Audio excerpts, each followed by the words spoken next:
Welcome to సర్కార్ India. Tiruvuru నియోజకవర్గం YSRCP incharge Nallagatla Swamidas నేడు మున్సిపల్ ఎన్నిక జరిగిన నేపథ్యంలో వారి నివాసంలో మీడియా సమావేశం నిర్వహించడం జరిగింది. ఈ సందర్భంగా ఆయన మాట్లాడుతూ తిరువురు గడ్డ వెన్నుపోటు గడ్డ మారింది. టీడీపీ నాయకులు హైకోర్టు ఆదేశాలను కూడా ఉల్లంఘించి వైసీపీ నాయకులను అడ్డగిస్తూ అనేక ఇబ్బందులకు గురి చేశారని తిరువురు సీఐ గిరిబాబు కావాలని టీడీపీ అనుకూలంగా వ్యవహరించిన తీరు సరికాదన్నారు. 22 కేసులు కలిగిన వ్యక్తి కొడుకు శ్రీనివాసరావు చట్టాన్ని రక్షించాల్సిన పోలీసులు టీడీపీలో ఉన్న నాయకులు మోసపూర్తి పైన రాజకీయాలు చేస్తున్నారు.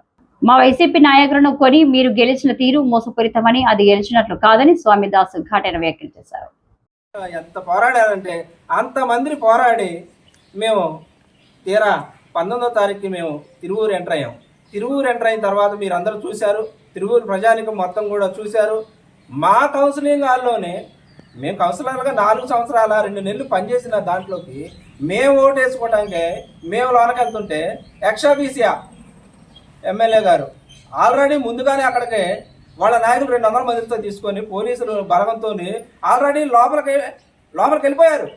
మమ్మల్ని బయట ఉన్నిచ్చి కాలయాపన చేసి 12:30 దాకా టైం అయిపోయే వరకు కూడా మమ్మల్ని బయటే బేటాయించి, అప్పుడు మన మంజుల గారు పరిస్థితి బాగలేదు, పేషెంట్లా ఉండి మన సిలైన్ పెట్టుకొని ఉన్నారు.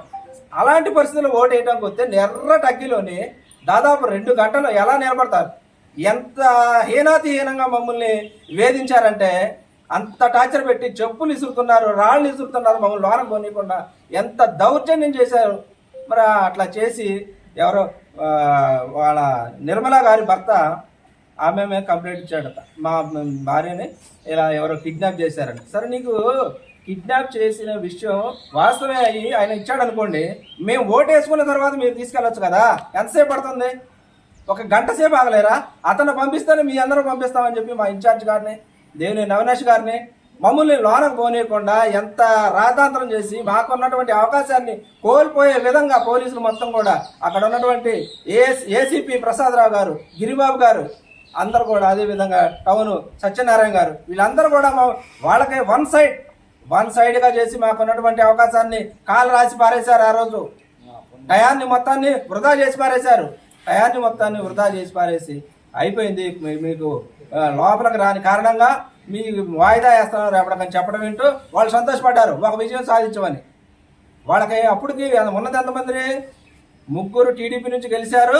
ప్రలోభపడి ఇక్కడ ఉన్నటువంటి కొంతమంది పేకాట రాయిళ్ళు, అదేవిధంగా కాంట్రాక్టర్లు, అదేవిధంగా పదవులు ఆశపడే వాళ్ళు కొంతమంది జాయిన్ అయ్యారు.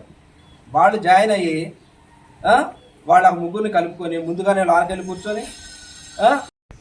తిరువూరు చాలా ప్రశాంతమైనటువంటి ప్రాంతం. రాజకీయ అభిప్రాయాలు రకరకాలుగా ఉండొచ్చు, కానీ ఇక్కడికి వచ్చిన అధికారులు ఎవరు కూడా ఈ విధమైన వికృత చేష్ట చేయలేదు. ప్రతి దానికి డబ్బు, లంచగొండుల్లా తయారైపోయారు.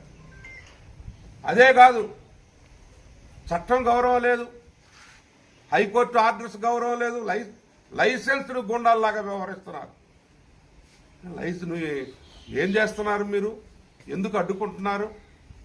ఆ రోజు మా పార్టీ అధ్యక్షుడు దేవినేని అవినాష్ గారు, జిల్లా పార్టీ అధ్యక్షుడు, అదేవిధంగా మా ఎమ్మెల్సీ మొండితోక అరుణ్ గారి కారులో నేను ముగ్గురం వేప చెట్టు సెంటర్ దగ్గరకు వచ్చాం. సిఐ జీపు అడ్డం పెట్టింది మాకు. సిఐకి ఏంటంటే అవసరం? సిఐకి ఎందుకు అవసరం? ఇది ప్రజాస్వామ్యమా? నువ్వు మాకు రక్షణ కల్పించాలని అంతకు ముందు రోజే హైకోర్టు 11:30 ఆర్డర్ ఇచ్చింది. ఇదే రక్షణ కల్పించేది? ఇక్కడ ఉన్నటువంటి సర్కిల్ ఇన్స్పెక్టర్ గిరిబాబు ఏదైతే ఉన్నాడో ప్రజాస్వామ్యానికి వెన్నుపోటు పొడిచే వ్యక్తిగా ఉన్నాడు. ఎలక్టెడ్ మెంబర్స్ ఎలక్షన్లో తమ ఓటుని సద్వినియోగం చేసుకోవటానికి వాళ్ళు ప్రజాప్రతినిధులు తప్పుడు కేసులు నా మీద అవినాష్ మీద కిడ్నాప్ కేసులు. మేము కిడ్నాప్ చేసేవాళ్ళ కనపడుతున్నాం? మేము ఎప్పుడైనా కిడ్నాపులు చేసామా? మా చరిత్ర ఏంటి? ఎదుటివాళ్ళ చరిత్ర ఏంటి? ఒక్కొక్కడు 22 కేసులు డిక్లరేషన్లోనే ఉంది. మా ఎమ్మెల్యే కొలగపూడి శ్రీనివాసు మీద 22 క్రిమినల్ కేసులు ఉన్నాయి. మా మీద ఏ కేసులు ఉన్నాయి? మేము క్రిమినల్స్? ఆ ముగ్గురం కూడా క్రిమినల్స్, ఏ కేసు లేదు. కొన్ని కల్పిత కేసులు పెడితే పెట్టుండొచ్చు. కానీ ఈరోజు మీరు ప్రజాస్వామ్యాన్ని అపహాస్యం చేసి ఏదైతే బారికేడ్ లోపల వాళ్ళని ఎలో చేసి